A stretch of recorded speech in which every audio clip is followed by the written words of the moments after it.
guys, and help me welcome Wes Craven, who is the inventor of Freddy Krueger and who has a movie right now, Shocker. Thank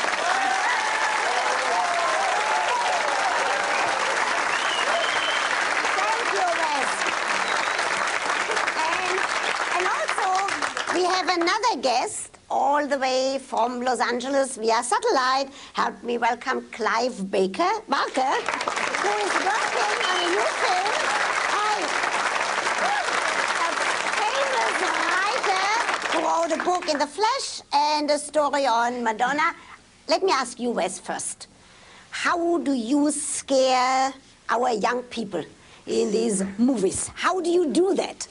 Well, I just basically do things that I think scare me. So I deal with fears that I believe come from about the first 5 years of life. Things, you know, like the frightening adult, the adult that's out of control, finding control in the world, being alone in the dark, being powerless, those sort of things. And then I try to turn them around so that at the end the hero or heroine has control of his or her life. But it's very interesting. In the movie that I did see, that you made, The Night on Elm Street, you really had a whole family involved. It wasn't just you had a mother, a father, the teenager. Do you do that purposely so that the family is part of it? Yes, I think the family is a very good horror sort of situation in the sense that the first fears we have are when we're little infants in the crib and we're afraid that we don't have control of our parents or they might be nasty towards us. So you know, I think in a way Freddy Krueger is the bad daddy, you know, the worst daddy you can imagine. But the kids, the young people love that Freddy Krueger. What do they like about him? Well, there's several things about Freddy. One is that he's very honest. I mean, he says exactly what he's going to do, and he sets about to do it. You mean there's no ambiguity? It isn't that he's sometimes maybe a little bit good. He's always bad. Exactly. And he says exactly what he is, so you don't have to try to guess what he's really up to. You know, he's honest. The other thing is that I think that since very primitive times, men and women have always tried to wear the sort of costume of the thing that frightens them the most. In many cultures, they'll wear like the tiger skin or the head of like initiation rites. Exactly. It's a rite of passage that you feel you control the worst fears of your life. I mean, in a sense, that's what has to do with becoming an adult, is that you feel like the most frightening thing that can happen to you, you can somehow have control of it or have power over it. So when you wear the Freddy Krueger mask or T-shirt, you somehow have control over Freddy Krueger. He becomes something you can joke around about instead of being afraid of. I have to ask both of you, Clive and you, Wes, each one has to answer that. Tell me the truth. Isn't it also so that the girls who go to the movies with the guys are going to hug them like this? They're going to hold on tight to them. They can feel them up a little bit.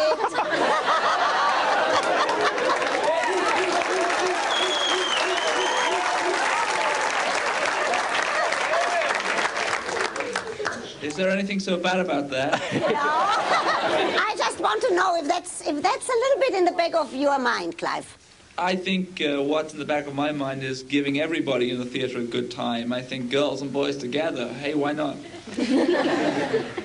Now, Clive, yeah. You were a hero when you were when you were younger, not a small kid, was Dracula.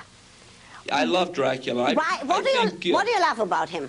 Well, hey, this guy lives forever, gets to pick up girls by just glancing at them. Yeah, but he kills them. He kills them. Yeah, but that doesn't mean he's a bad person. I mean, I think it's really important that we understand that these monsters are actually very attractive to us. I take what Wes is saying about wearing the Freddy Krueger mask, giving power over Krueger.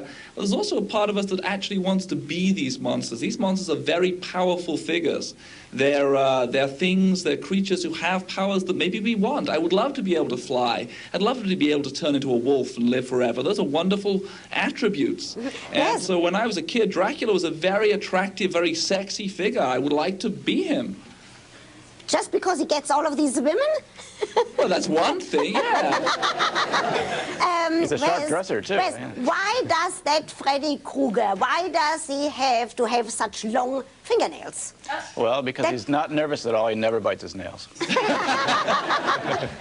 But is there a reason? Is that because this way he can tear at things? Well, I actually was looking for, again, going back to the earliest memories of human fear, Yes. I thought the first thing that probably people were afraid of was the claw of animals, trying to grab people way, way back. So that would be buried in the subconscious. I think that's why somebody's fingernails on the chalkboard is so, everybody goes, ugh. It's that sound, the animal.